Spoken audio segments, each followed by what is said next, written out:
Some men become giants not from their size, but from the loneliness that towers inside them. Ulf Ketilsson knew this truth better than most, a feared warrior whose own people crossed the street rather than meet his eyes. 7 young brides had been sent to marry him, 7 had fled in terror. His reputation as the village's most fearsome fighter meant nothing when every woman who looked at him saw only darkness. Then came Runa, a 60-year-old widow who had buried her own sorrows and understood that broken men weren't beyond repair. When this silver-haired woman looked at Ulf and said, "If you wish to be feared, go howl at the trees. If you wish to be known, speak," everything changed. What could an older woman see that 7 younger ones missed? Before we jump back in, tell us where you're tuning in from, and if this story touches you, make sure you're subscribed, because tomorrow I've saved something extra special for you. The mountain village of Jarnskog clung to the steep slopes, like a determined child refusing to let go of its mother's skirts. Wooden houses with steep pitched roofs dotted the landscape, their dark timber weathered by countless winters and their stone foundations anchored deep into the rocky soil. Smoke curled from chimneys into the crisp morning air, carrying the scent of burning pine and the promise of warm hearths within. Here, where the wind carved its stories into every surface and the seasons ruled with iron fists, life moved at the pace of necessity rather than desire. The villagers were hardy folk blacksmiths, whose arms could shape iron as easily as clay, farmers who coaxed crops from reluctant soil, and women who could birth babies and butcher livestock with equal competence. They were people who understood that survival required both strength and community, yet they had learned to fear one of their own. Ulf Ketilsson's longhouse stood apart from the village proper, positioned on a small rise that offered commanding views of the Tomb valley below. The structure itself told the story of a man caught between worlds, part fortress, part home. Heavy timber beams supported walls thick enough to withstand siege, while small windows sat high and narrow like suspicious eyes. The great hall stretched nearly 40 feet in length, dominated by a central hearth, where flames danced beneath a massive iron cauldron. Above the hearth hung the artifact that defined Ulf's existence more than any crown or title ever could, his war axe. The weapon was a masterpiece of deadly craftsmanship, its double-bladed head forged from the finest steel and etched with runes that spoke of victory and valor. The handle, worn smooth by countless battles, stretched nearly 4 feet in length and bore the nicks and scratches of 100 conflicts. Yet for all its lethal beauty, the axe had gathered dust for 3 years now, a monument to a warrior who no longer had wars to fight. Ulf himself was a man who filled doorways and commanded attention, even in sleep. Standing nearly 7 feet tall, his frame carried the kind of muscle that came not from vanity, but from necessity, broad shoulders that could bear the weight of full battle gear, arms that could swing a sword for hours without tiring, and hands that could crush stones or cradle injured birds with equal facility. His hair, once golden as wheat, had darkened to the color of winter storms, and his beard carried threads of silver that spoke of wisdom earned through pain. His face told stories he preferred not to share. A scar ran from his left temple to his jawline, a memento from a Saxon blade that had come too close. His nose had been broken twice and bore the slight crook that marked a fighter who had given as good as he got. But it was his eyes that truly set him apart, pale blue like winter ice, holding depths that spoke of things seen and done that no man should carry alone. The villagers whispered about Ulf Ketilsson when they thought he couldn't hear, though. His hearing remained sharp enough to catch every word. They spoke of his father, Ketil the Bold, who had died defending the village from raiders when Ulf was barely 16. They remembered how young Ulf had taken up his father's axe and driven off the attackers, earning his first taste of blood and violence. They recalled how he had left Jarnskog to seek his fortune in the wars of distant kings, returning 7 years later with gold in his purse and shadows in his soul. What they didn't speak of, at least not openly, was how the wars had changed him. The boy who had left with laughter in his voice had returned as a man who spoke only when necessity demanded it. The youth who had once danced at village celebrations now stood apart, watching others' joy as if it were a foreign language he had forgotten how to speak. They respected his strength and benefited from his protection, but they no longer knew how to bridge the gulf that separated them from the man he had become. The loneliness had grown like a living thing, feeding on itself until it consumed nearly everything else. Ulf's days followed a pattern as rigid as military discipline, rising before dawn to tend his livestock, checking the boundaries of his land, maintaining the weapons he no longer used in anger, and returning to his empty hall as the sun set behind the mountains. He ate his meals in silence, stared into his fire alone, and lay in his bed surrounded by enough space for a family he had never managed to create. 3 autumns ago, the village council had first approached him about marriage. Eric the Elder, whose own beard was white as fresh snow, had climbed the hill to Ulf's door with the careful diplomacy of a man who knew he was walking into a wolf's den. The conversation had been brief and formal. Ulf was the last of his line. His land was vast and fertile, and the village needed strong families to ensure its future. Marriage, they suggested with the delicacy of men handling sharp blades, was not merely a personal choice, but a responsibility to the community. Ulf had listened without comment, his face revealing nothing of his thoughts. When Eric finished speaking, Ulf had simply nodded once and said, "Send them when you will." It was neither acceptance nor refusal, but the council had chosen to interpret it as permission to proceed. The first bride had been Astrid, the blacksmith's daughter, a girl of 19 with hair like spun gold and a laugh that rang like silver bells. She had arrived with her father's blessing and her mother's carefully packed dowry, expecting to find a husband who would appreciate her youth and beauty. Instead, she had encountered a mountain of a man who barely acknowledged her presence, spoke only in grunts and single syllables, and radiated an air of barely contained violence that made her sleep fitful and her days anxious. She lasted 4 days before her father arrived to escort her home, claiming she had taken ill, but unable to meet Ulf's eyes when he said it. The second had been Helga from the neighboring village, a spirited woman of 22 who prided herself on her fearlessness. She had come with stories of taming wild horses and wrestling with her brothers, confident that she could handle any man, regardless of his reputation. But Ulf's silence had proven more unnerving than any amount of shouting or threats. When he looked at her with those winter-blue eyes, she saw something that made her brave heart falter. She left after 6 days, muttering about needing to care for a suddenly ill relative. One by one, they had come and gone, young women with their own dreams and fears, each one hopeful that she might be the one to crack the shell around the giant's heart. There was Ingrid, the weaver's daughter, who tried to win him with gentle conversation and found herself talking to silence.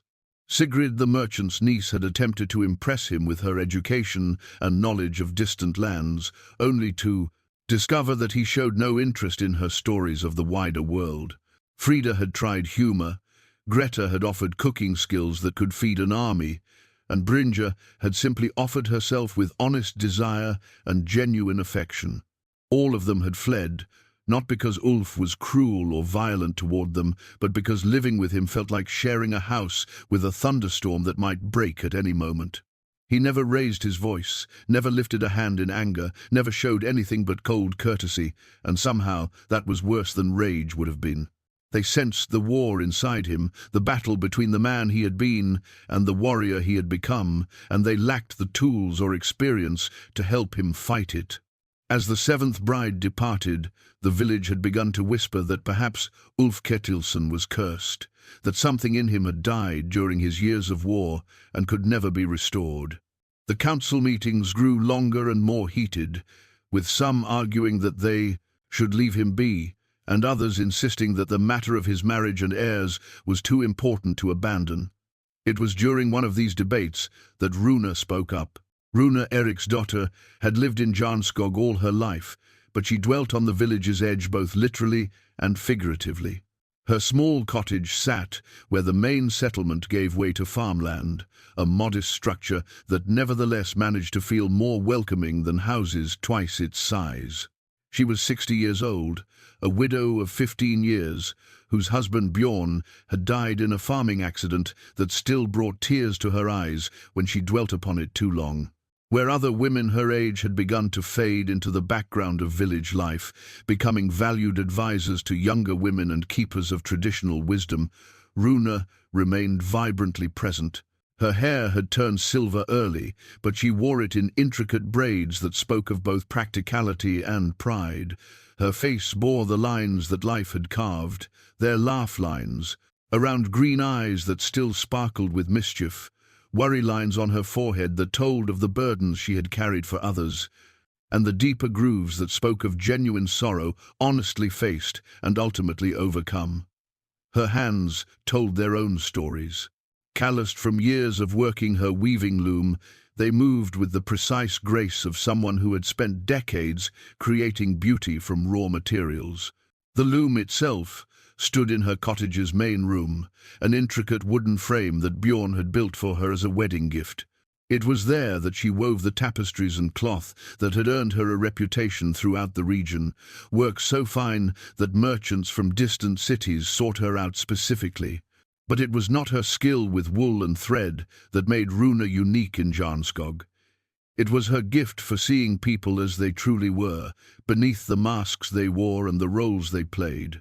She had been the one to notice when young Olaf, the carpenter's son, had begun drinking too heavily after his mother's death, and she had been the one to sit with him through the long nights when grief threatened to drown him. She had seen through the merchant Sven's bluster to recognize the fear of a man losing his business, and she had quietly arranged for the village to purchase more of his goods than they strictly needed until he could find his footing again. Most importantly for the story that was about to unfold, she had watched Ulf Ketilsson from afar for 3 years, and she had seen what others missed. While the village saw a dangerous, brooding warrior who frightened away potential wives with his cold silence, Runa saw a man drowning in his own isolation. She had noticed how he always left extra firewood by old Magna's door without announcement, how he quietly repaired damage to village buildings after storms, and how his hand lingered on his war axe, not with longing, but with something closer to regret. She had seen the way he watched families at village gatherings, not with the predatory gaze of a violent man, but with the hungry eyes of someone who had forgotten what it felt like to belong. Most telling of all, she had been present at the council meeting where they discussed his marriage prospects, sitting in the back corner where older women were allowed to listen but rarely invited to speak. She had heard the frustration in the men's voices, the growing conviction that Ulf was simply too damaged by war to ever make a suitable husband for any decent woman. That was when Runa had stood up, her silver braids catching the firelight, and spoken the words that would change everything. "Perhaps you have been sending him the wrong women." The silence that followed Runa's words stretched like a bowstring drawn too tight. In the flickering light of the council hall, 20 pairs of eyes turned toward the silver-haired woman who had dared to suggest that their approach to Ulf Ketilsson's marriage might be flawed. Eric, the Tenmertime elder's weathered face creased into deeper furrows as he processed what she had said. "Wrong women?" he repeated, his voice carrying the careful tone of a man who respected Runa's wisdom but questioned her judgment. "We have sent him the finest daughters our villages have to offer, young, strong, fertile women who could bear him sons and manage his household." Runa stepped forward from the shadows, her green eyes reflecting the firelight with an intensity that made several council members shift uncomfortably in their seats. And what did those fine young women see when they looked at Ulf Ketilsson? A man who could protect them, offered Magnus the blacksmith, though his voice lacked conviction. "A warrior of great renown," added Thorvald the merchant. Runa shook her head slowly, the gesture holding more sadness than disagreement. They saw a mountain that might avalanche upon them without warning. They saw a storm they could not weather. They saw a man so far removed from there, understanding that they could not even begin to build a bridge to reach him. The council murmured among themselves, but Erik raised his hand for silence. "What would you have us do instead, Runa Eriksdottir? The man needs a wife. The village needs him to produce heirs. His land cannot remain without family indefinitely." It was then that Runa spoke the words that would reshape not only Ulf's future but her own. "Send me." The reaction was immediate and explosive. Half the council erupted in protests, while the other half sat in stunned silence. Magnus banged his fist on the wooden table, making the oil lamps jump. "You speak madness, woman. You are 60 years old." "I am," Runa agreed calmly, "and I have buried a husband, raised children who now have children of their own, and learned that love comes in many forms. The young women you sent were looking for a fairy tale prince." "I am not." "But what of children?" pressed Thorvald. "The whole purpose of this marriage is to ensure Ulf's bloodline continues." Runa's expression softened, and for a moment the assembled men glimpsed the pain she had carried for 15 years. "I bore 3 children and buried 2. The gods will decide if they grant me more years of fertility. But that cannot be the only reason for this union. If Ulf Ketilsson remains unmarried and alone, there will be no children anyway, no matter how many young women you parade before him." Erik stood slowly, his joints protesting the movement. At 72, he was the oldest man in Jarnskog and had seen more changes than anyone else present. "Even if we were to consider such an arrangement, what makes you believe you would succeed where 7 others have failed?" "Because," Runa said, "I am not afraid of wounded men. My Bjorn came back from raiding with scars on his soul as well as his body. I learned that healing takes patience, understanding, and the willingness to stand firm when the storms rage. These young women fled because they saw Ulf's pain and did not know how to bear it alongside him. I have carried enough sorrow in my lifetime to recognize it in others." The debate that followed raged for 2 hours. Some council members argued that it was unseemly for a woman of Runa's age to remarry, while others questioned whether such a union could produce the heirs they sought. A few wondered aloud if Ulf would accept such a proposal, given that he had shown no particular interest in any of the previous candidates. Finally, as the oil in the lamps began to run low and the fire in the hearth settled into glowing coals, Erik called for a formal decision. "Those who support allowing Runa Eriksdottir to propose marriage to Ulf Ketilsson, raise your hands."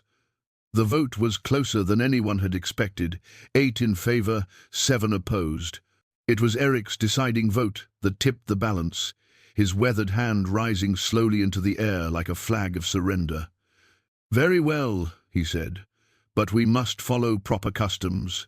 A marriage contract must be drawn up, specifying the terms of the union and the obligations of both parties. If Ulf accepts, the betrothal period will last 1 month, during which either party may withdraw without dishonor. 3 days later, the contract was ready. Written on carefully prepared parchment in the finest ink available, it outlined the terms of the proposed marriage with legal precision. Ulf would retain ownership of his lands and livestock, but Runa would have full authority over household management. Any children born of the union would inherit equally, but if no heirs resulted, Ulf's property would pass to the village upon his death, rather than reverting to distant relatives. The document represented hours of careful negotiation and represented compromises that satisfied no one completely but offended no one enough to withdraw support. Erik and Magnus were chosen to deliver the contract, a task neither man relished. The walk up the hill to Ulf's longhouse felt longer than usual. Each step weighted with the knowledge that they were about to propose something unprecedented in their experience. They found Ulf behind his house, splitting firewood with methodical precision. His axe, not the ceremonial war weapon that hung in his hall, but a practical tool designed for daily labor, cleaved through pine logs with steady rhythm. Each swing was perfectly controlled, each split clean and precise. It was, they realized, how he approached everything in his life now with mechanical efficiency that required no emotion or spontaneity. "Ulf Ketilsson," Eric called out as they approached. "We bring word from the village council." Ulf buried his axe in the chopping block and turned to face them, his expression revealing nothing. Sweat glistened on his forehead despite the cool mountain air, and sawdust clung to his beard. "Speak your word." Magnus cleared his throat nervously and unrolled the parchment. "The council has found another woman, willing to consider marriage with you. The contract has been prepared according to custom." "Who?" The single word carried no curiosity, only resignation. "Runa, Eric's daughter," Eric said, watching Ulf's face carefully for any reaction. For the first time in their memory, Ulf Ketilsson looked genuinely surprised. His pale blue eyes widened slightly, and he took a step backward as if the words had physical force. "The Weaver woman? And willing to accept you as you are, rather than as she might wish you to be." Ulf stared at them for a long moment, then at the contract in Magnus's hands. "She knows of my nature, of the women who came before." "She knows," Magnus confirmed. "She was present when the council discussed your situation. In fact, it was she who volunteered for this arrangement."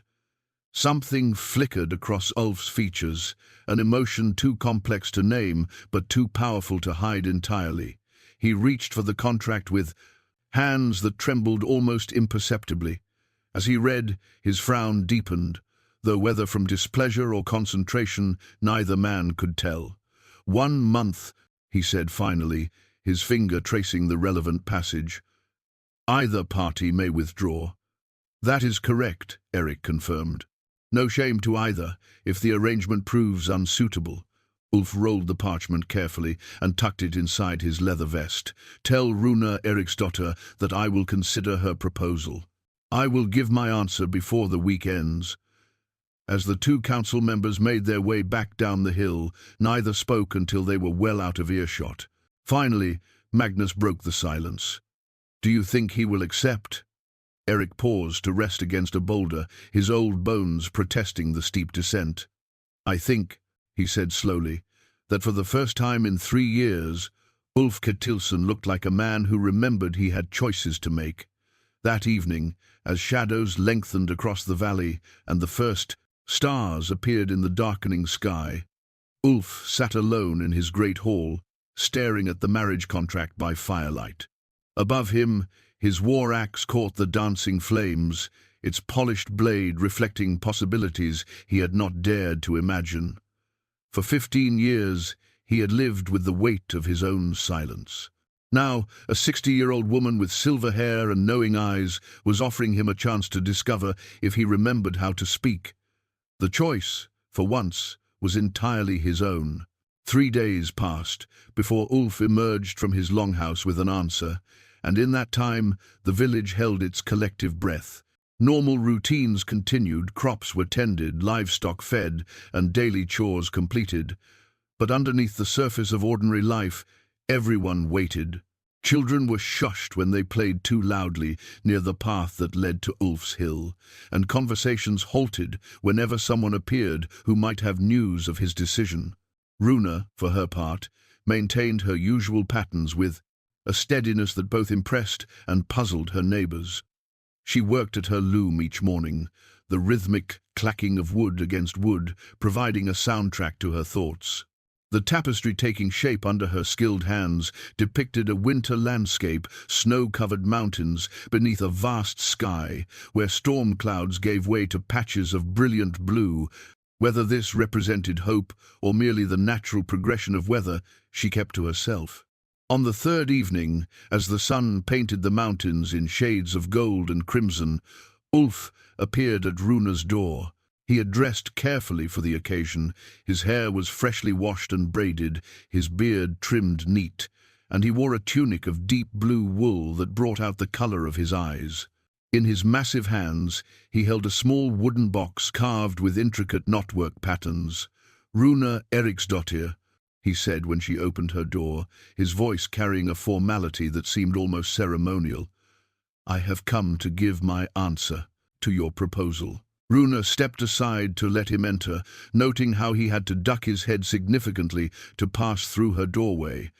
Inside her modest cottage, his presence seemed to fill every available space, yet somehow the effect was not overwhelming, but rather like welcoming a large, cautious animal into shelter from a storm. "Please, sit," she said, gesturing toward the wooden chair that Bjorn had built for guests sturdy enough, she had always joked, to hold a bear. "Would you care for ale or mead?" "Ale would be welcome," Ulf replied, settling himself gingerly into the chair, as if afraid his weight might destroy it. His eyes moved around the room, taking in details that revealed more about Runa's character than any formal introduction could have provided. The cottage was small, but perfectly organized. Every item had its place and purpose. Herbs hung drying from the rafters, filling the air with the scent of summer meadows. Cooking implements were arranged by size, and dalos, frequency of use, and books, precious. Hand-copied volumes that few in the village could afford sat carefully stacked on a shelf Bjorn had built to her exact specifications. But it was the loom that truly captured Ulf's attention. The partially completed tapestry showed craftsmanship of the highest order, with colors so vivid and details so fine that the winter scene seemed to breathe with life. He found himself staring at a section where sunlight broke through storm clouds, creating the impression of hope emerging from darkness. "You work with great skill," he said, accepting the horn of ale she offered. "I have seen tapestries in the halls of kings that were not so finely made." Runa smiled, pleased by the genuine appreciation in his voice. "My grandmother taught me that anything worth doing deserves our best effort, whether it be weaving, cooking, or living itself. She said that shoddy work reflects a careless soul." They sat in comfortable silence for several moments, sipping their ale and allowing the weight of the moment to settle between them. Finally, Ulf set down his horn and picked up the carved wooden box he had brought. "I have read the marriage contract carefully," he said, his formal tone returning. "The terms are fair and well considered. I find myself in agreement with all provisions stated therein." Runa felt her heart rate increase, but kept her expression calm. "And your answer to the proposal itself?" Ulf opened the wooden box to reveal a silver arm ring, its surface etched with symbols that spoke of protection and prosperity. It was not the grand gesture that a young suitor might make, but rather the thoughtful gift of a mature man who understood the weight of promises. "I accept your proposal, Runa Eriksdottir," he said, lifting the arm ring from its resting place. "If you will have me as husband, knowing my nature and my history, then I will be grateful for the chance to learn what it means to share a life with another again." The ring slipped easily onto Runa's arm, its weight both pleasant and significant. She had not worn such jewelry since Bjorn's death 15 years prior, and the feel of it against her skin brought back memories of earlier promises and earlier hopes. "I accept your acceptance," she said with a smile that transformed her entire face. "And I pledge to you honesty, patience, and whatever wisdom these 60 years have granted me." Ulf nodded solemnly, then surprised them both by reaching across the small table to cover her hand with his own. His palm was rough with calluses and marked with small scars, but his touch was gentle. "I must tell you something," he said, his voice dropping to barely above a whisper. "I have forgotten how to be a husband. The man who left this village 15 years ago knew how to laugh, how to tease, how to speak of dreams and foolish hopes. The man who returned knows only how to endure each day and protect what little remains to him."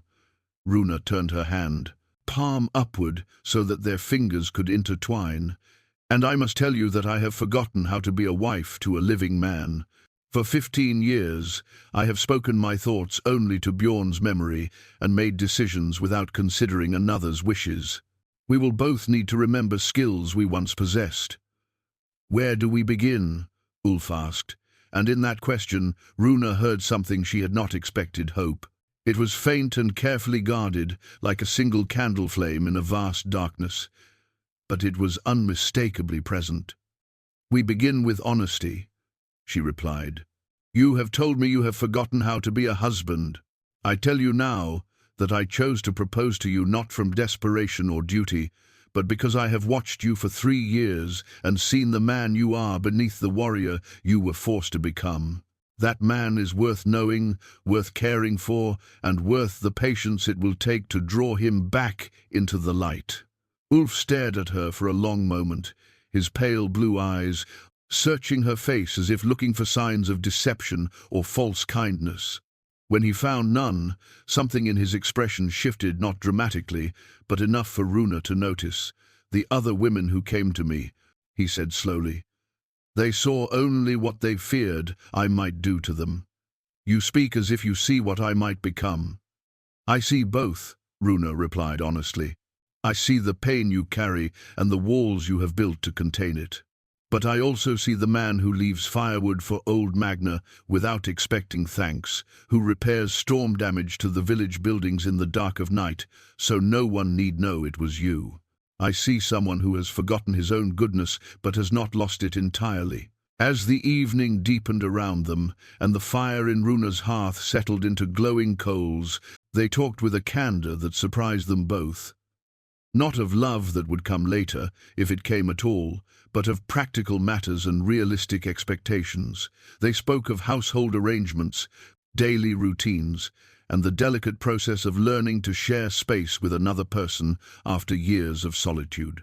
When Ulf finally rose to leave, the silver arm ring caught the firelight on Runa's wrist, and both of them understood that something irreversible had begun.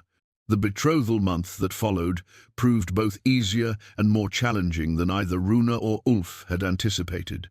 By village custom, they were expected to spend time together daily, learning each other's habits and preferences before committing to the irreversible step of marriage.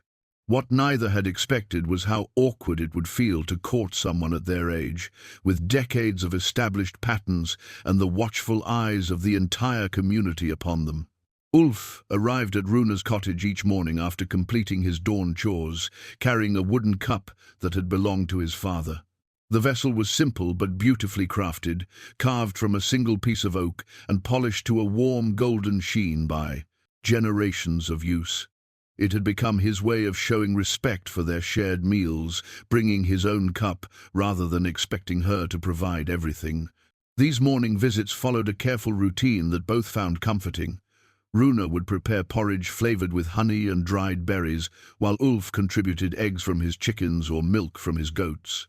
They ate in companionable silence at first, neither quite sure how to bridge the gap between formal politeness and genuine intimacy. It was the loom that provided their first real conversation. On the 4th day of their courtship, Ulf noticed that Runa was struggling with a particularly complex section of her winter tapestry. The pattern required her to manipulate threads at an angle that clearly caused discomfort in her shoulders. "May I?" he asked, standing behind her chair and gesturing toward the loom. Runa hesitated, then nodded. "The pattern calls for this section to be woven from above rather than below, but I can no longer reach comfortably." Ulf studied the tapestry carefully, his large hands surprisingly gentle as he examined the delicate work. "In the army, we learned to repair torn battle standards using techniques similar to this. The weaving is different, but the principle remains the same." For the next hour, they worked together in a harmony that surprised them both. Ulf's height allowed him to manipulate the upper threads, while Runa controlled the lower ones, and gradually the problematic section began to take shape. The storm clouds in the tapestry seemed to part naturally under their combined efforts, revealing the bright sky beneath. "You have skilled hands for such large ones," Runa observed, watching him work a particularly intricate knot. "My mother taught me needlework when I was young," Ulf replied, then looked surprised at himself for sharing this personal detail. "She said that warriors who could mend their own gear would live longer than those who depended on others. For such things, she was wise. What else did she teach you?" Ulf's hands stilled on the threads, and for a moment Runa thought she had pressed too hard, too soon. Then he spoke, his voice soft with memory. She taught me that strength without gentleness is mere brutality, that a man's worth is measured not by what he can destroy, but by what he chooses to protect. His pale eyes met hers across the loom. I fear I have forgotten much of what she tried to teach me. Knowledge that comes from the heart is never truly lost, Runa said quietly. Sometimes it only needs the right circumstances to resurface. As the days passed, they discovered unexpected compatibilities. Both preferred the quiet hours of dawn and dusk to the bustle of midday. Both found peace in working with their hands, Ulf with wood and metal, Runa with thread and cloth. Both had learned to find contentment in solitude, but were beginning to remember the particular pleasure that came from sharing simple tasks with another person. Their conversations gradually moved beyond polite formalities to more substantial topics. Runa spoke of the children she had raised and lost, of the dreams she and Bjorn had shared, and of the loneliness that had become her constant companion in recent years. Ulf, more slowly and carefully, began to share fragments of his own history, not the violent details of his military campaigns, but the smaller, more human moments that had shaped him. He told her about the night he had first killed another man, how the enemy soldier's eyes had reminded him of his own father's, and how the victory songs sung in his honor afterward had felt like mockery rather than celebration. He described the gradual hardening of his heart as each battle demanded more of his humanity as payment for survival. He spoke of returning to Jarnskog with gold enough to live comfortably, but finding that wealth could not purchase back the person he had been before the wars changed him. I became efficient at staying alive, he said one evening as they walked the path between her cottage and his longhouse. But somewhere in that process, I forgot how to live. Runa slipped her arm through his, noting how he tensed at first, then gradually relaxed into the contact.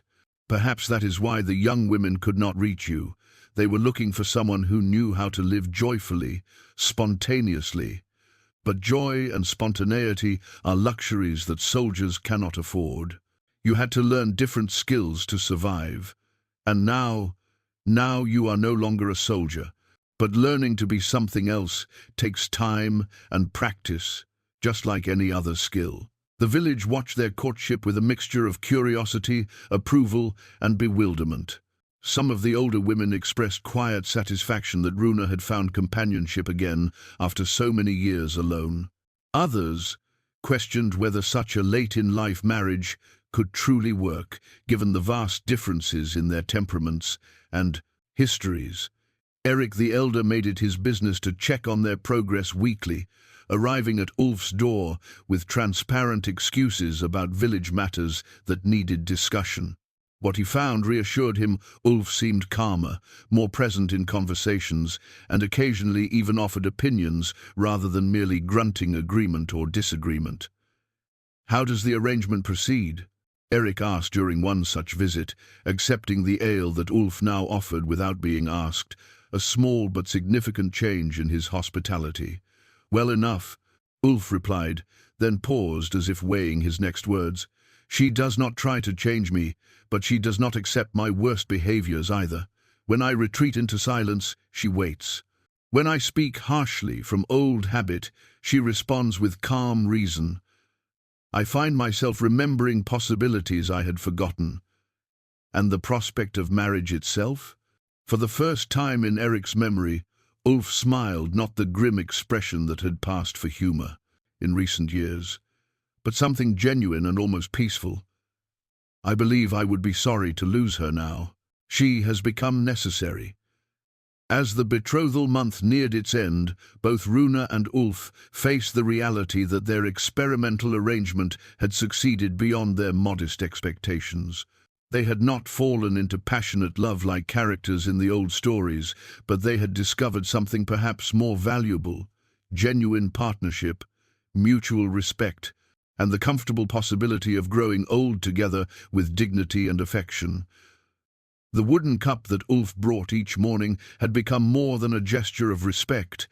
It represented the small daily commitments that real marriages were built upon, not grand romantic gestures, but the quiet choice, made again and again, to share life's ordinary moments with another person who understood both your strengths and your failings. The wedding ceremony took place on a crisp autumn morning, when the mountains wore their finest colors and the air carried the promise of winter's approach. Unlike the grand celebrations that marked young couples' unions, Ulf and Runa's marriage was a quiet affair, attended only by the village council and a handful of close neighbors. Neither bride nor groom sought elaborate festivities. They were past the age of needing public validation for their choices. Runa wore a dress of deep green wool that she had woven herself, its simple elegance enhanced by silver brooches that had belonged to her grandmother.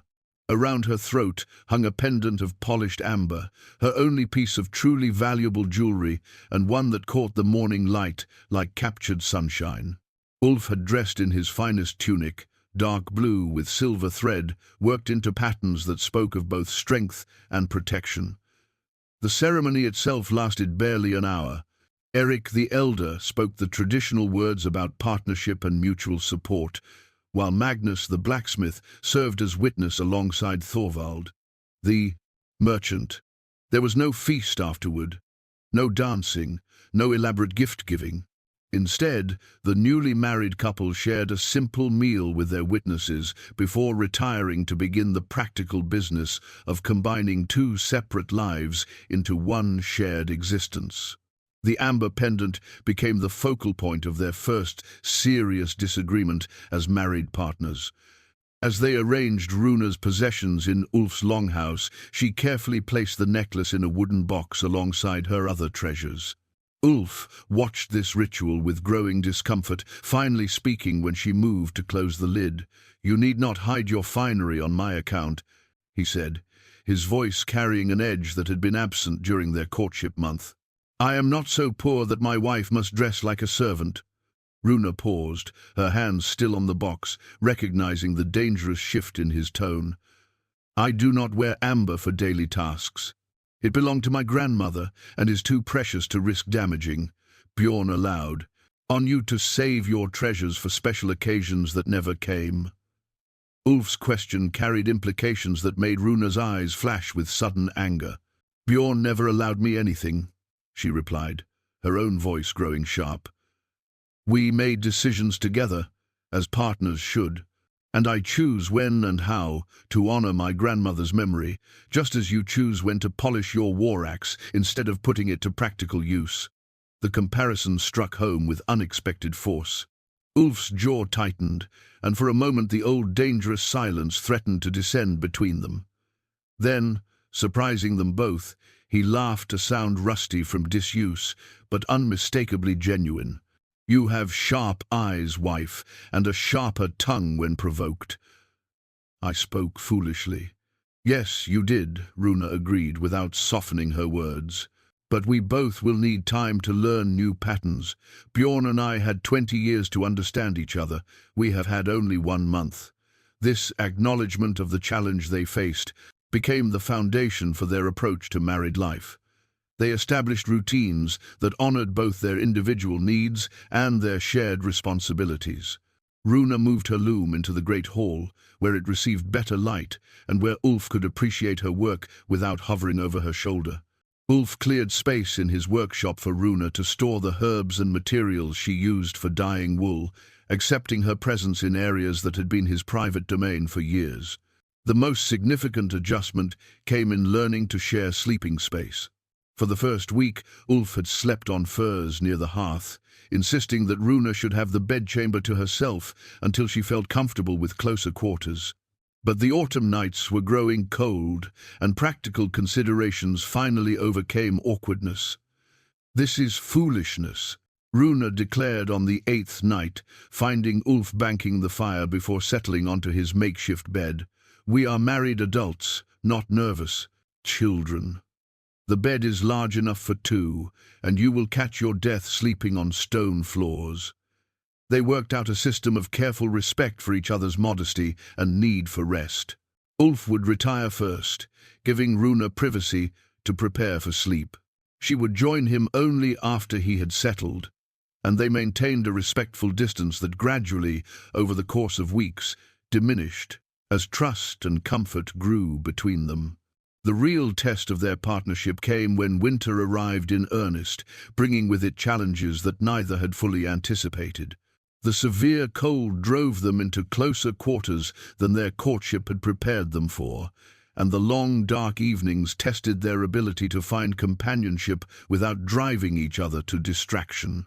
It was during one particularly fierce blizzard that Runa discovered the depth of damage that war had inflicted on her new husband. She woke in the darkest hours before dawn to find Ulf sitting bolt upright beside her, his breathing rapid and his body rigid with tension.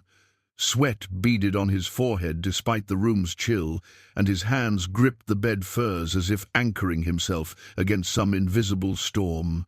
"Ulf," she whispered, careful not to touch him suddenly. "What troubles you?" For long minutes he did not respond, his eyes staring at something she could not see. When he finally spoke, his voice was barely audible above the wind howling around the longhouse. "They are burning the village. I can hear the screams, smell the smoke, but I cannot move, cannot reach my weapons." His breathing became more labored. "My men are dying, and I am trapped, powerless to help them." Runa understood then that the war had followed Ulf home in ways that daylight hours could not reveal. The nightmares that plagued him were not simple bad dreams, but reliving of actual horrors, battles where he had watched good men die while he lived to fight another day. "You are home," she said softly, still not touching him, but letting her voice serve as an anchor to the present. "You are in Jarnskog, in your own bed, and the war is over. The village sleeps safely, and no one burns tonight except in the hearth, where the fire keeps us warm." Gradually, her calm words and steady presence helped draw him back from whatever battlefield his sleeping mind had revisited.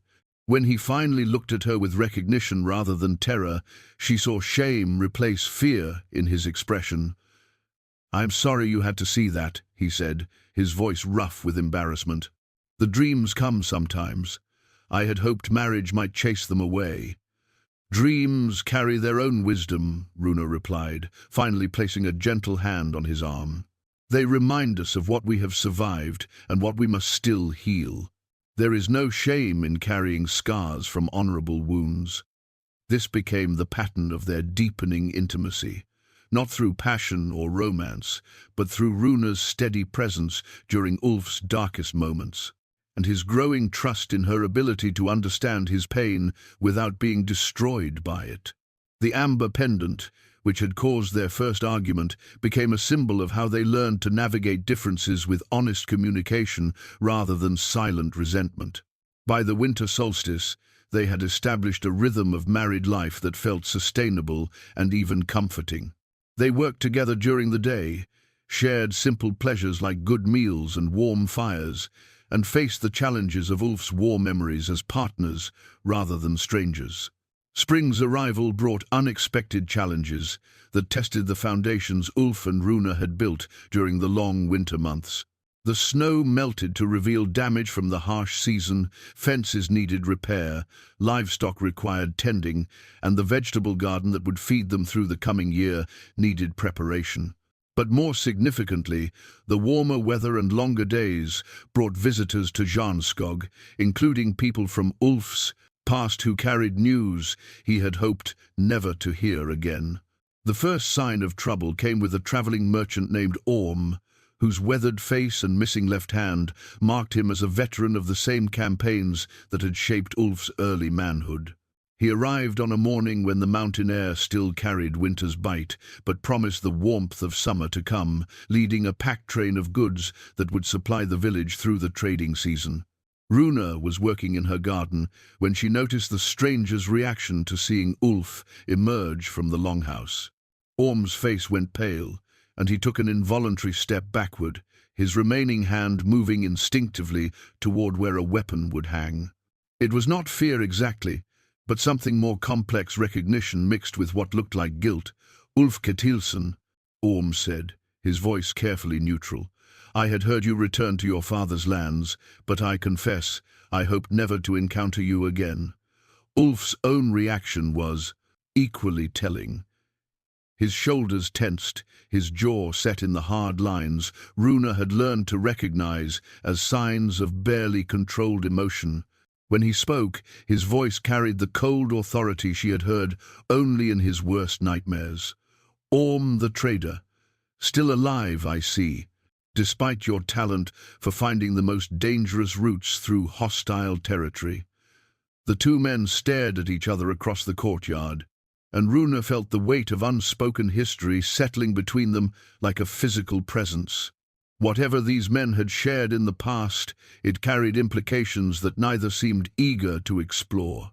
Perhaps we should discuss business, Orm said finally, his gaze flickering nervously toward Runa. I have goods that might interest your household, and news of mutual acquaintances that you may wish to hear. It was then that Orm produced the artifact that would reshape everything Runa thought she understood about her husband's past, a leather pouch containing military decorations. The bag itself was unremarkable, made from well-worn cowhide and closed with simple bronze clasps.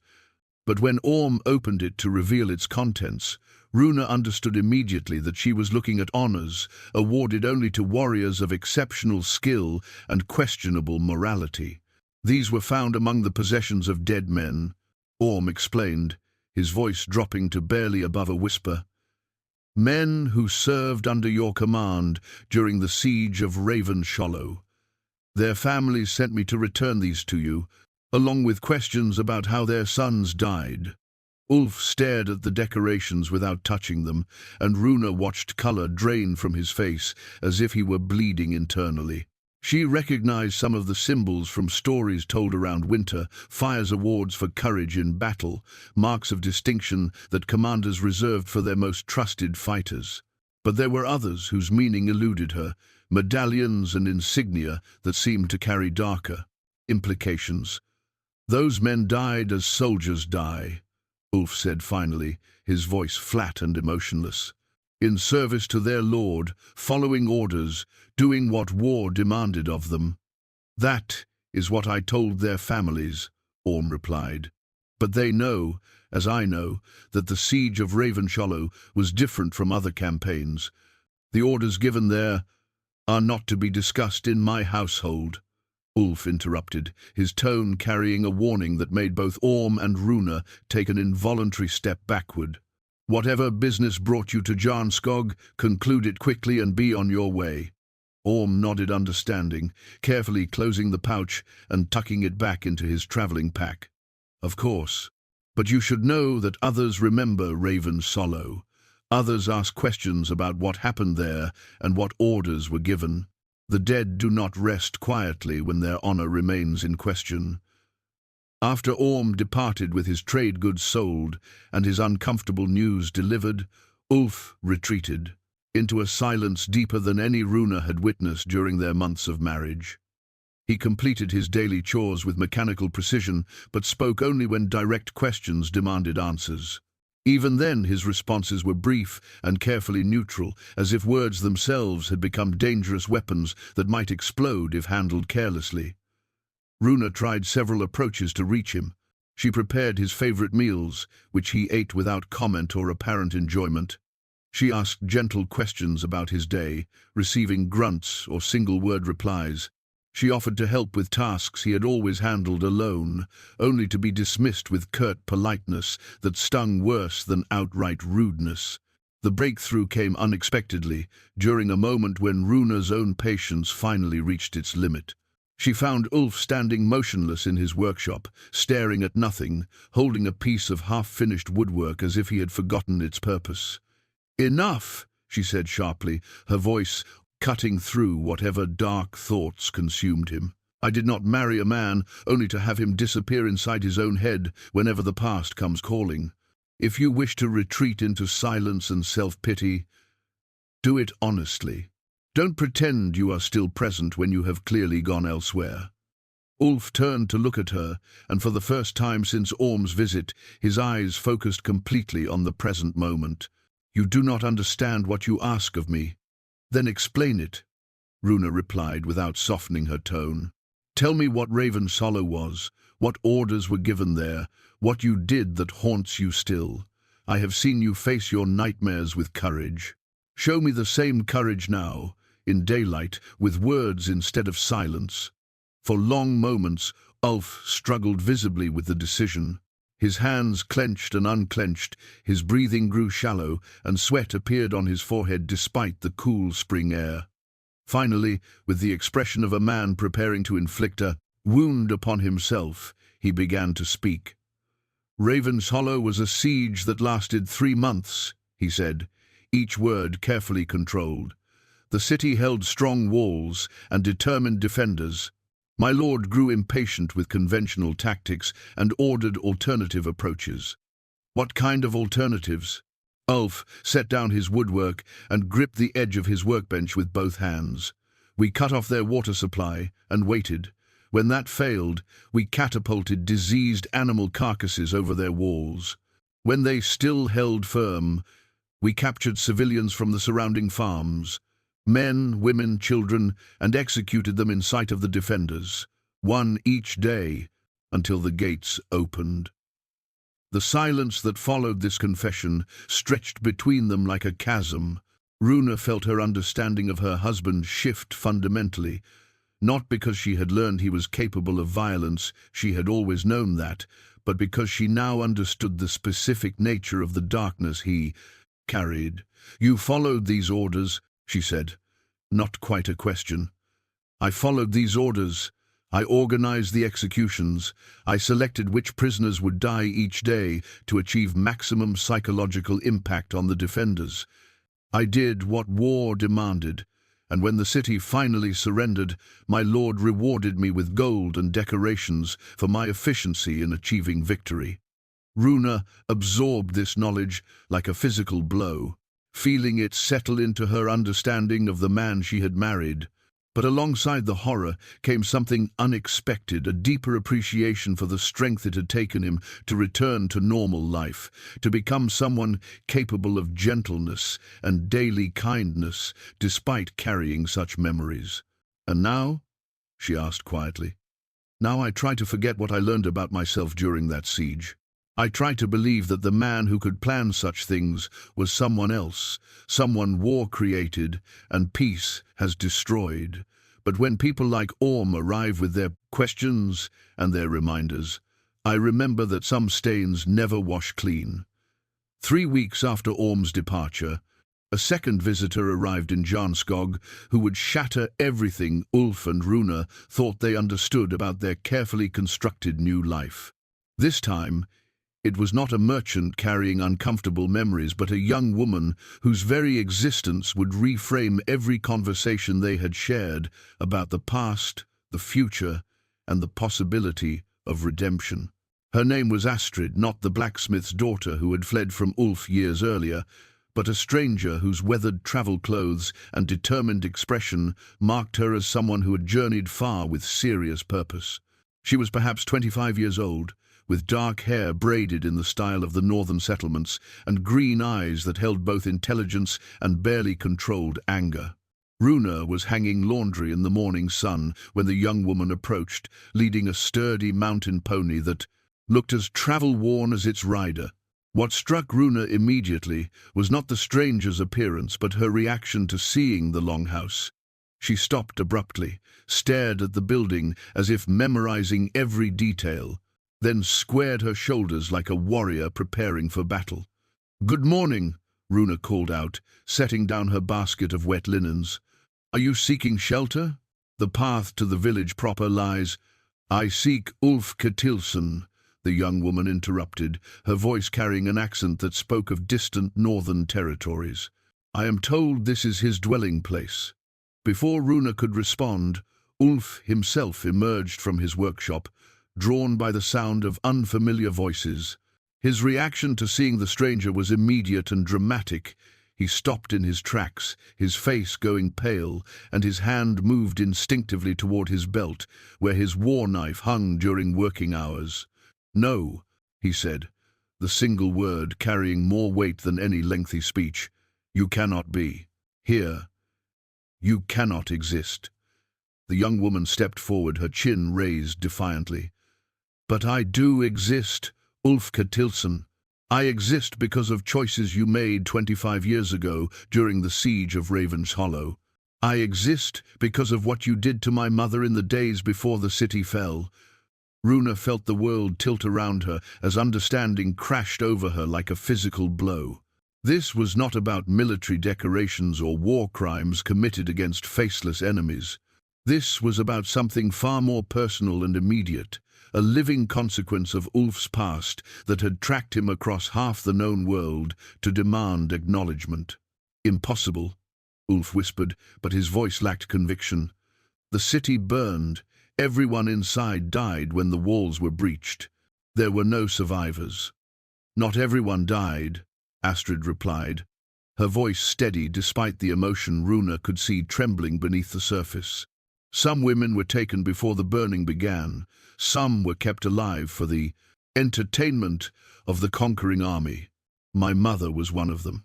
She reached into her travel pack and withdrew an object that made both Ulf and Runa gasp in recognition, a bronze arm ring identical to the silver one that Ulf had given Runa during their betrothal. The craftsmanship was unmistakable, bearing the same intricate knotwork patterns and runic inscriptions that spoke of protection and prosperity. "My mother said the man who gave her this told her it would keep her safe," Astrid continued, holding the ring up so the morning light caught its polished surface. "She said he promised that no harm would come to her as long as she wore it.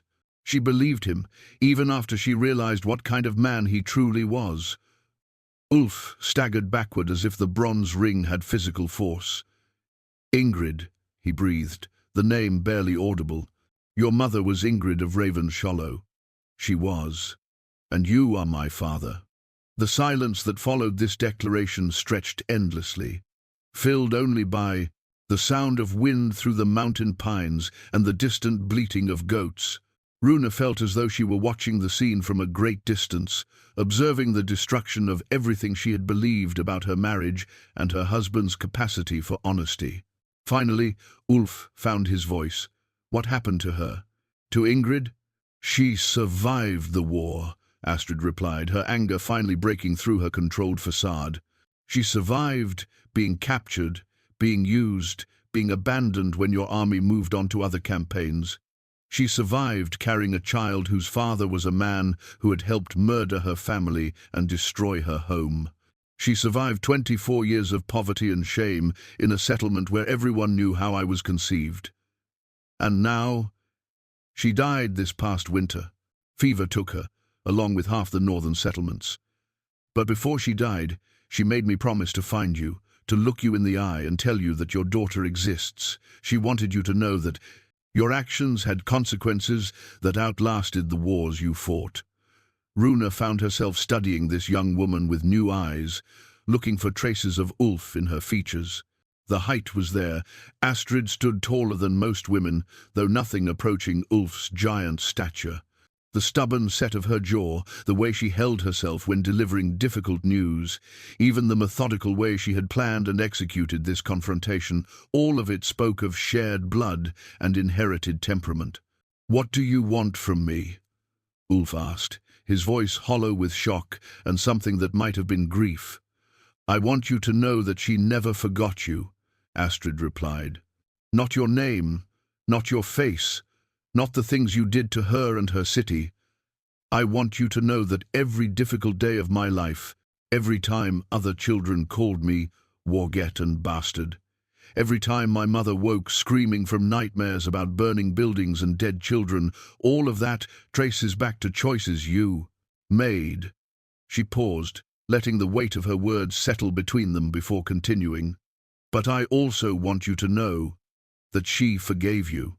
In her final days, when the fever made her speak of things she normally kept silent, she said that hatred was a poison that would kill the one who carried it. She said that you were probably dead by now anyway, killed in some other war, and that spending her life hating a dead man was a waste of the time she had left. Ulf's composure finally cracked completely. He sank to his knees in the courtyard dust, his massive frame shaking with sobs that seemed to tear themselves from somewhere deep in his chest. The sound was raw and primal, the grief of a man confronting consequences he had convinced himself would never come to light. "I never knew," he gasped between sobs. "I never thought she was so young, so frightened.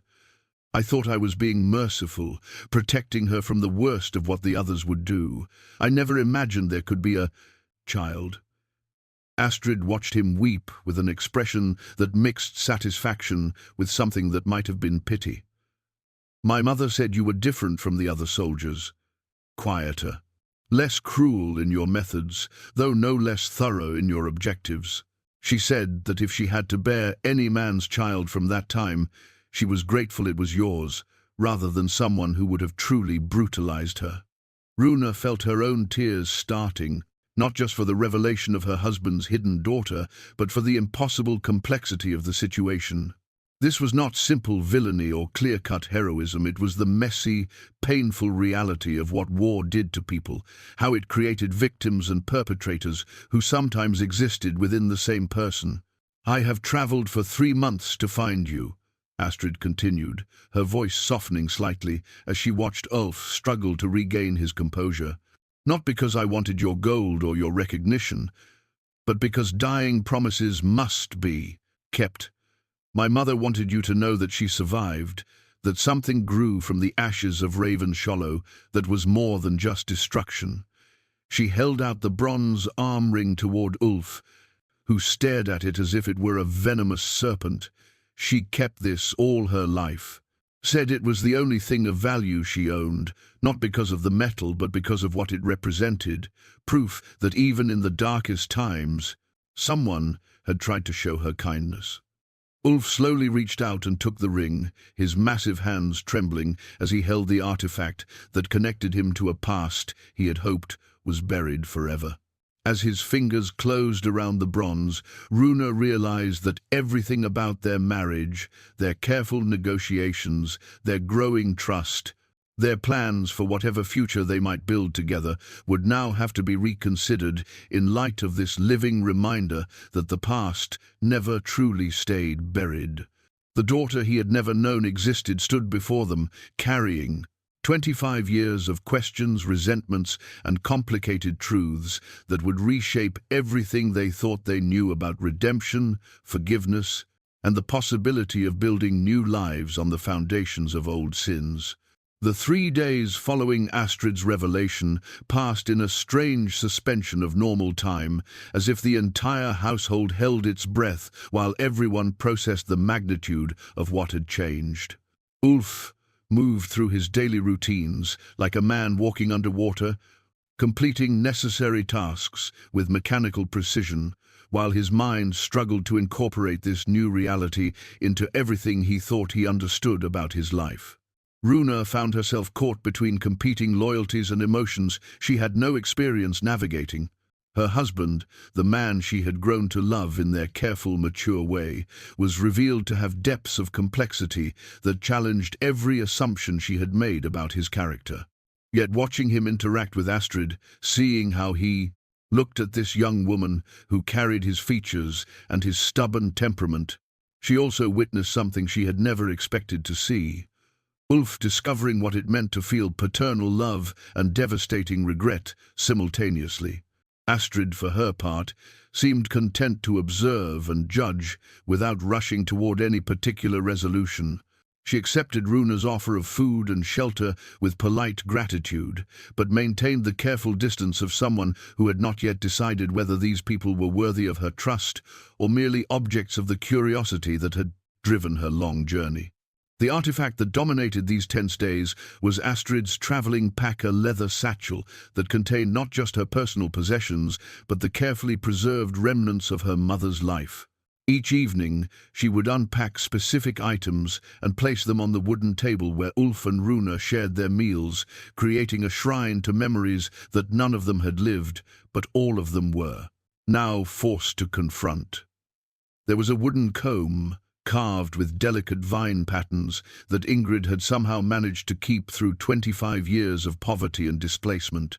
A piece of blue cloth, faded now but still showing traces of the rich color it had once been, cut from a dress she had worn before the war changed everything. Most painfully, there was a child's drawing, crude but recognizable, showing a woman and a small girl standing before a house that neither of them would ever see again. "She drew this when I was 7, Astrid explained during the second evening's meal, her voice carefully neutral as she touched the worn parchment. "We lived in a single room above a carpenter's shop then, but she told me stories about the house she grew up in, with gardens and a view of the river. I drew what I imagined it looked like." Ulf stared at the drawing with an intensity that made Runa worry he might stop breathing entirely. "Raven's Hollow was built along a river," he said. Finally, his voice barely audible.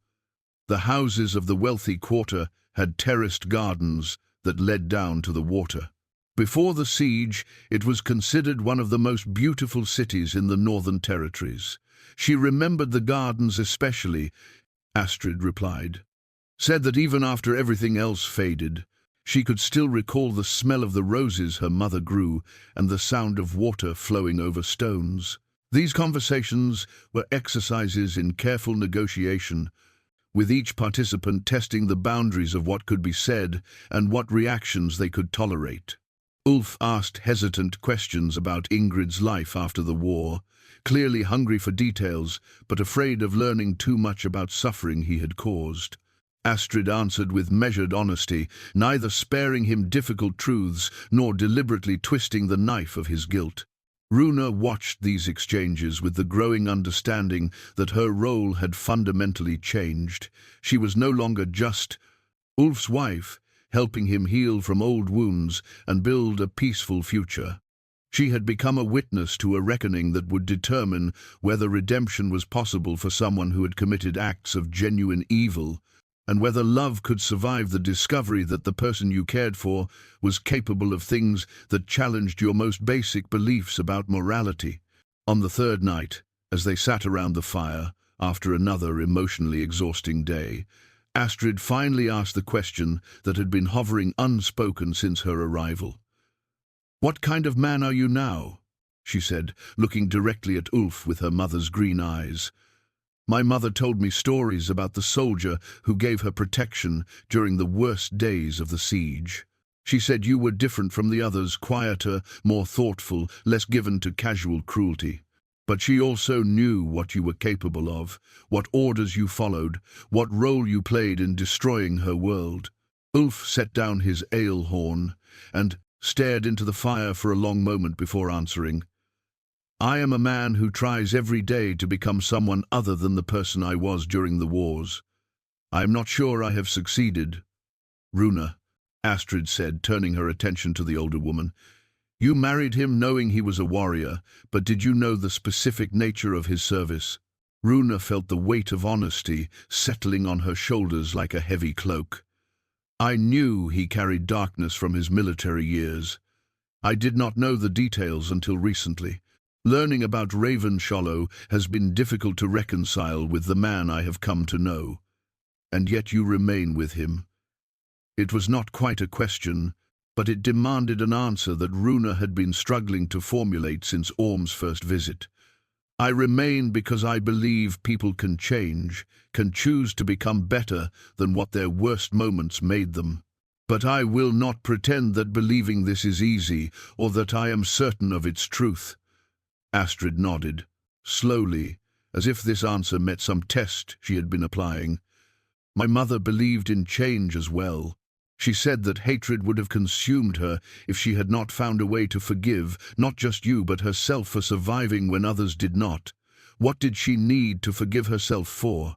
Ulf asked, leaning forward with an intensity that suggested her answer mattered more than his own comfort. "For choosing to live. For accepting protection that came at the cost of others' suffering. For bearing a child whose existence proved that she had not resisted every violation with every breath in her body." Astrid's voice grew thick with emotion. She carried guilt for 25 years about surviving Ravenshollow when her parents and brothers did not. Guilt about finding moments of happiness in her later life when so many others never got the chance. Guilt about loving me despite how I was conceived. The silence that followed this revelation was broken only by the crackling of the fire and the distant sound of wind through the pines. Finally, Ulf spoke with a voice so raw it was almost unrecognizable. She should not have had to carry that guilt. None of it was her fault. The choices were mine. The responsibility was mine. If anyone deserved to suffer for what happened at Ravenshollow, it was the men who gave and followed those orders, not the people who were forced to endure the consequences. "I know that," Astrid replied, and eventually she knew it too. But knowledge and feeling are different things, and it took her years to separate her rational understanding from her emotional burden. Runa found herself studying both faces in the firelight, Ulf's marked by lines of suffering and regret, Astrid showing the determined strength that had sustained her through a difficult life and a dangerous journey. Despite the vast differences in their experiences, she saw similarities that went beyond physical resemblance. Both carried the particular kind of strength that came from surviving things that should have destroyed them. Both had learned to function despite bearing weights that would have crushed weaker spirits. "Why did you really come here?" Runa asked suddenly, the question emerging from intuition rather than conscious thought. "You say it was to honor a dying promise, but you could have honored that promise with a letter or a message delivered through traders. You traveled 3 months to have this conversation face to face. What did you hope to accomplish?" Astrid was quiet for so long that Runa wondered if she would answer at all.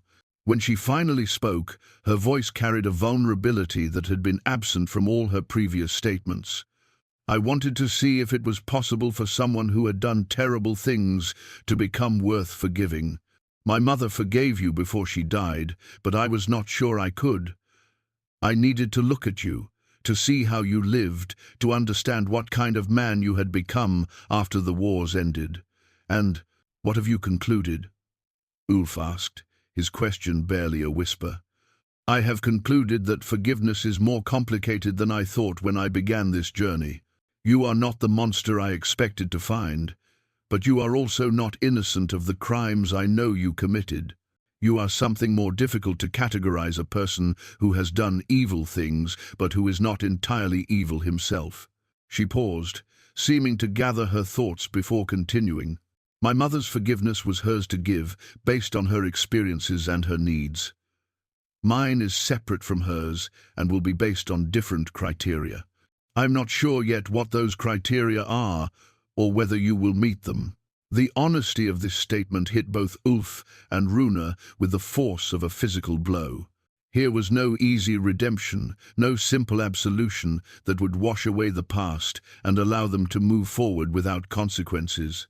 Instead, Astrid offered something more valuable and more terrifying, the possibility that healing could coexist with accountability, that love could survive the full knowledge of someone's worst actions, and that families could be formed even from the wreckage of unforgivable history. As the fire burned lower and the night deepened around them, all 3 people understood that the next day would bring decisions that would reshape not just their individual futures, but their understanding of what it meant to choose redemption over revenge, connection over isolation, and the difficult work of building something new over the easier path of nursing old wounds. The traveling pack sat on the table among them, its contents creating a bridge between past and present that none of them could cross unchanged. The confrontation that would determine all their futures began at dawn on the 4th day, not with anger or accusations, but with Astrid's quiet request to see her father's war axe. She had observed it hanging above the hearth for 3 days, noting how Ulf's eyes never quite settled on it, and how its presence seemed to cast shadows, even in bright firelight. "Show me the weapon you carried during the siege," she said as they shared their morning meal. "I want to understand what kind of man could wield such a thing, and also give my mother a protective charm." Ulf's spoon froze halfway to his mouth, and Runa saw the familiar tension settle across his shoulders, the preparation for emotional pain that she had learned to recognize during his worst nightmares. But instead of retreating into silence, he set down his bowl and walked to the hearth, where the massive axe hung on its iron brackets. The weapon came down with a whisper of displaced air, its weight requiring both of Ulf's large hands to control safely. In the morning light, streaming through the longhouse windows, every detail of its craftsmanship became visible. The perfect balance that marked a master weaponsmith's work, the runes etched into the steel that spoke of victory and protection, and, most tellingly, the darker stains near the blade's edge that no amount of polishing had been able to completely remove. "This axe has killed 43 men," Ulf said, his voice flat and matter-of-fact. "I kept count for the first few years, when such things seemed important to measure. After Raven Solo, I stopped counting. The number became meaningless compared to what else was lost." Astrid stood and approached him slowly, her eyes fixed on the weapon that had shaped so much of her family's history. "May I hold it?" Ulf hesitated, then carefully reversed his grip and offered her the handle, keeping his hands positioned to catch the weapon if her strength proved insufficient. But Astrid had inherited more than his features. She possessed enough of his physical power to lift the axe and hold it steady, though the effort clearly taxed her. "It's heavier than I expected," she said, testing the weapon's balance. "And yet it feels alive in a way I had not anticipated. I can sense why men would follow someone who carried this into battle." "Weight and balance matter," Ulf replied, the old instructor's tone creeping into his voice despite himself. "But the true power of any weapon comes from the will of the person wielding it and the cause they serve. This axe served many causes during its years of war. Not all of them were just." Astrid handed the weapon back to him, but instead of returning it to its place above the hearth, Ulf held it at his side, like a soldier standing at attention. The gesture transformed him subtly, his posture straightened, his expression became more alert, and for a moment Runa glimpsed the commander he had once been. "Tell me about the day you met my mother," Astrid said, her voice carrying the authority of someone who would not be denied difficult truths. "Not the sanitized version you might tell to spare my feelings, but the actual events as they happened." Ulf closed his eyes, and when he spoke, his words came slowly, as if each one required conscious effort to voice. "It was the 37th day of the siege. We had broken through the outer walls the night before, and my company was assigned to clear the residential quarter of any remaining defenders. Most of the fighting was over by then. The real resistance had collapsed when we breached the main gates. What remained was the ugly work that follows all such victories." He paused, opening his eyes to meet Astrid's steady gaze. "I found your mother hiding in the cellar of what had been a wealthy merchant's house. The family was already dead, killed by other soldiers who had searched the building before me. She was alone, terrified, and clearly expecting to die. But you did not kill her. No. She was young, unarmed, and posed no threat to anyone. But more than that, she reminded me of my sister, who had died of fever years earlier. The same dark hair, the same green eyes that held too much intelligence for safety in such circumstances." Runa watched this exchange, with growing understanding of the impossible complexity they were all navigating. This was not a simple story of good and evil, but something far more human, and therefore more difficult to judge, the moment when, even within a context of institutional brutality, individual choice could still matter. "What happened next?" Astrid pressed. "I gave her the protection ring and told her that no soldier would harm her as long as she wore it and stayed close to me. I meant it as temporary safety until the worst of the sacking was over and prisoners could be processed according to military law. But temporary became longer. Yes, days became weeks. The army moved slowly through that region, and your mother remained under my protection throughout. She helped tend wounded soldiers, cooked meals, maintained equipment. She made herself useful in ways that justified keeping her alive. Astrid nodded slowly, processing information that clearly matched stories she had heard from her mother. And the night I was conceived? Ulf's grip tightened on the axe handle, and Runa saw his knuckles go white with tension. Your mother has been dead for months. Some truths should be buried with the people they belong to. No, Astrid said firmly. Some truths are too important to bury, even when speaking them causes pain. I need to understand what kind of man you were then, and what kind of man you are now. The truth about that night is part of both. The silence that followed Astrid's demand stretched like a drawn bowstring until Ulf finally set his war axe against the wall and sank into his chair with the weight of a man, accepting his fate. When he spoke, his voice carried the hollow tone of someone confessing sins he had hoped would die with him. Your mother and I were not lovers, he said, each word carefully measured. What happened between us was not romance, was not even desire in any normal sense. It was loneliness, desperation, and the terrible intimacy that comes when two people share impossible circumstances. Astrid remained standing, her posture rigid with the effort of controlling her emotions. Continue. We had been traveling together for 6 weeks. She had seen me order executions, had watched me plan the strategies that would eventually break her city's resistance. But she had also seen me share my food when supplies ran low, had seen me tend her injuries when she fell ill, had seen me stand between her and soldiers who would have used her far more cruelly. Runa felt her heart breaking for all three of them, for Ulf, forced to excavate memories he had buried so deeply that speaking them aloud clearly caused physical pain.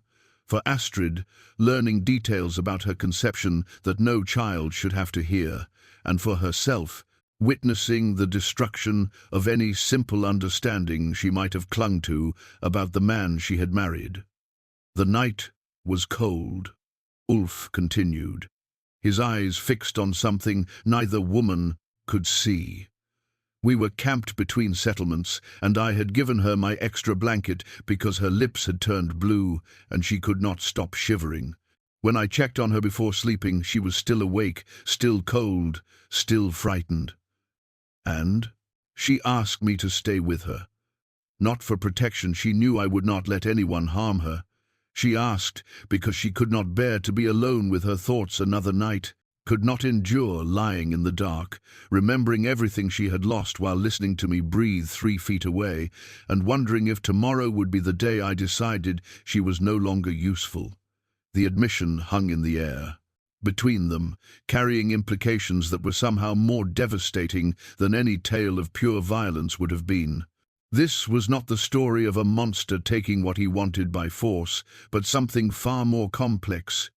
2 damaged people seeking comfort in circumstances that made any genuine choice impossible. So I stayed. Ulf said, his lesto, voice dropping to barely above a whisper. I held her while she wept for her dead family, and she held me while I tried to forget the faces of the men I had killed that day. What followed was not passion, but a desperate attempt by 2 people to convince themselves that they were still human despite everything that had happened. Astrid's composure finally cracked, and tears began streaming down her face. But her voice remained steady when she asked, "Did you love her?" Ulf considered the question with the careful attention it deserved. I cared for her safety and well-being. I respected her intelligence and her strength. I was grateful for her presence during months when I might otherwise have lost myself entirely to the madness that war breeds in men's hearts. Whether that constituted love, I cannot say. I was not sure I remembered what love felt like by then. And when you learned the army was moving on, when you knew you would have to leave her behind, I gave her gold enough to buy passage to a safe settlement and establish a new life. I gave her letters of introduction to merchants who owed me favors. I gave her everything I could think of that might help her survive in a world that would judge her harshly for what had been done to her. But you did not take her with you. No. The word carried the weight of 25 years of regret. I told myself it was for her protection, that the life of a camp follower would destroy whatever remained of her spirit. But the truth was simpler and more selfish.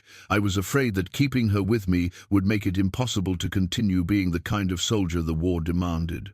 Runa watched Astrid process this final revelation, seeing the young woman's anger transform into something more complex and perhaps more painful understanding. The story Ulf had told was not one of clear-cut evil, but of human weakness, moral failure, and the impossible choices that extreme circumstances forced upon damaged people.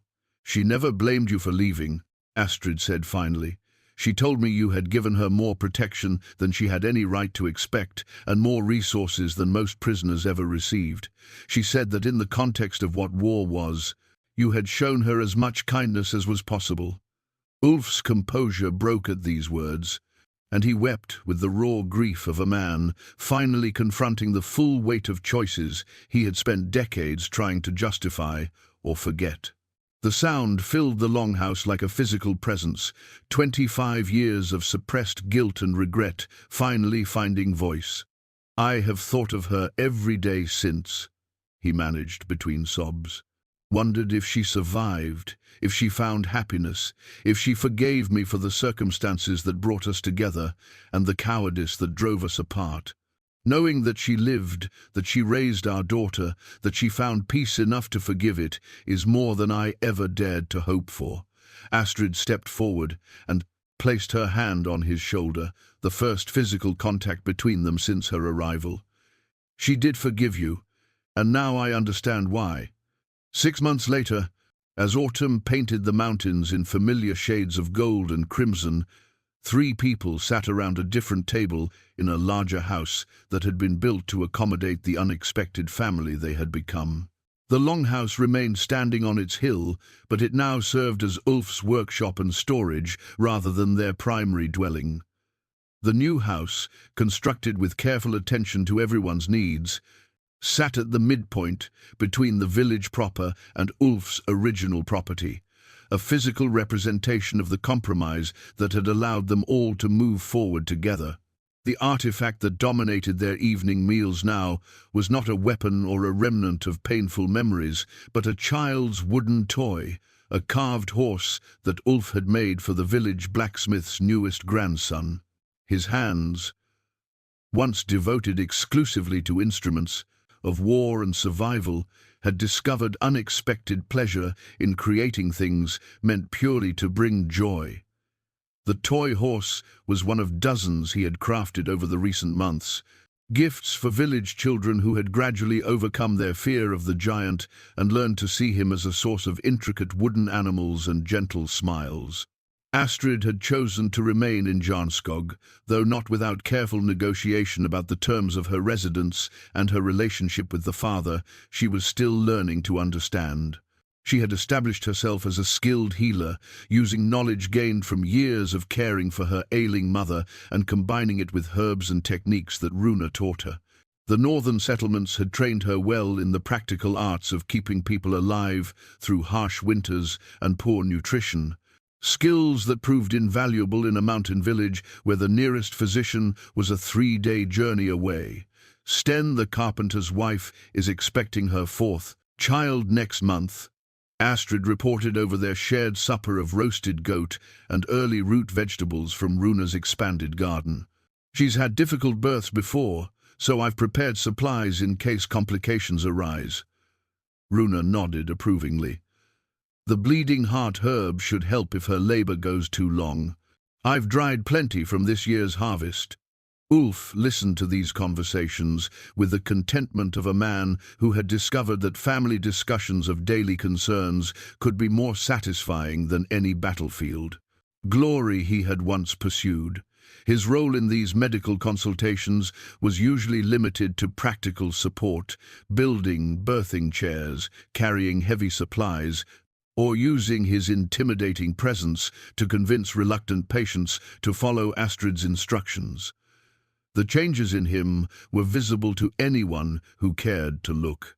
The rigid posture of a man constantly prepared for conflict had relaxed into the easier stance of someone who had found his place in the world. He laughed more readily, spoke more freely, and had developed the habit of unconsciously humming, while he worked melodies that neither Runa nor Astrid recognized, but that seemed to emerge from some long-buried part of his personality. "The council met yesterday," Ulf said, cutting a piece of meat with the careful precision that marked all his movements. "They've asked me to train some of the younger men in basic defense techniques. Nothing elaborate, just enough skill to protect the village if raiders ever threaten us again." This represented a significant development in his relationship with the community. For years, the villagers had respected his fighting ability while remaining wary of the man who possessed it. Now they actively sought his guidance, trusting him to teach their sons without passing on the darker aspects of his military knowledge. "Will you accept?" Astrid asked, though her tone suggested she already knew the answer. "I believe so, but only on the condition that the training focuses on protection rather than aggression. I have no interest in creating new warriors eager for battle glory." Runa smiled at this response, recognizing how far he had traveled from the man who had once defined himself entirely through his capacity for violence. "You could teach them what you've learned about building things as well as destroying them. Young men need productive outlets for their energy." As the evening progressed and the conversation turned to lighter topics, village gossip, plans for the approaching winter, Astrid's growing friendship with several local women her age, Runa found herself reflecting on the strange path that had brought them all to this moment of unexpected peace. There had been no magical transformation, no moment of sudden redemption that erased the past or made their current happiness feel entirely deserved. Instead, there had been months of careful work, honest conversations, and the gradual construction of trust between people who had every reason to remain suspicious of each other. Astrid's forgiveness had come slowly and conditionally, based not on forgetting her father's crimes, but on witnessing his genuine commitment to becoming someone worthy of a second chance. She still asked difficult questions and refused to let him retreat into comfortable self-deception about his past. But she also defended him when village gossips suggested that his military history made him unsuitable for teaching their children, and she had begun calling him father rather than using his formal name. Runa's own adjustment had been equally complex. Learning to love someone while fully understanding their capacity for evil had required her to expand her conception of what human beings could be, not simply good or bad, but creatures capable of both extraordinary kindness and terrible cruelty, sometimes existing within the same person. She had not minimized Ulf's crimes, but she had also refused to let those crimes define the entirety of his worth. The most profound change had come in Ulf himself. The discovery that he had a daughter, that his actions had created life as well as destroying it, had forced him to confront the possibility that redemption might be more than just a comforting fantasy. He began each day now with the conscious choice to honor the memory of Ingrid's forgiveness by becoming the kind of man who deserved it. As they prepared for sleep that night, Runa noticed Ulf pausing beside the wooden toy horse, his large fingers tracing the careful details he had carved into its mane and saddle. The gesture spoke of pride in creation rather than destruction, hope for the future rather than torment about the past. "Do you think she would approve?" he asked quietly. And Runa understood without explanation that he was speaking of Ingrid, the woman whose forgiveness had made all of their current happiness possible. "I think," Runa replied, taking his scarred hand in hers, "that she would be grateful to know that something beautiful grew from the seeds of pain she planted when she chose to forgive you." Outside their windows, the village of Jarnskog settled into peaceful sleep, protected by mountains and watched over by a giant who had finally learned that true strength came not from the ability to destroy, but from the courage to build something worth defending.